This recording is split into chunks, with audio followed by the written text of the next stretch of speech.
പിന്നെ ഉള്ളത് hair growth ആണ്. നമ്മുടെ ആംപിറ്റ്സിൽ, കക്ഷത്തിലും അതുപോലെ പ്യൂബിക് ഏരിയ അല്ലെങ്കിൽ നമ്മുടെ പ്രൈവറ്റ് പാർട്സിൽ ഹെയർ ഗ്രോത്ത് സ്റ്റാർട്ട് ചെയ്യും. അതുകൊണ്ട് തന്നെ നമ്മൾ ഹൈജീൻ വളരെ ഇമ്പോർട്ടൻ്റ് ആയിട്ട് ശ്രദ്ധിക്കണം. ഇല്ലെങ്കിൽ നമുക്ക് നല്ല ബാഡ് ഓർഡർ ബോഡിയിൽ നിന്ന് വരുന്നതായിട്ട് ഫീൽ ചെയ്യും.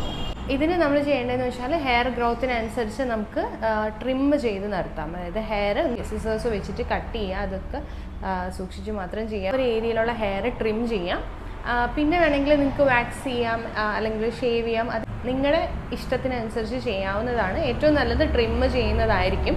കാരണം ഷേവ് ഒക്കെ ചെയ്യുമ്പോൾ അവിടെ ചെറിയൊരു ഡിസ്കളറേഷനൊക്കെ വരാനുള്ള ചാൻസ് ഫ്യൂച്ചറിലുണ്ട്. എല്ലാ ഗേൾസും എക്സ്പീരിയൻസ് ചെയ്യുന്ന കാര്യങ്ങളാണ് ഇതൊക്കെ. അതുകൊണ്ട് നിങ്ങളിത് ഒളിച്ചു വെക്കുക അല്ലെങ്കിൽ നിങ്ങൾക്ക് എന്തെങ്കിലും ഡൗട്ട്സ് ഉണ്ടെങ്കിൽ ചോദിക്കാണ്ടിരിക്കുക, അങ്ങനെയൊന്നും ചെയ്യേണ്ട ആവശ്യമില്ല.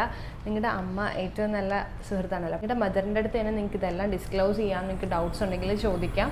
അതിന് നിങ്ങൾ ഒരു നാണക്കേടോ ഷൈനസോ അങ്ങനെയൊന്നും വിചാരിക്കേണ്ട.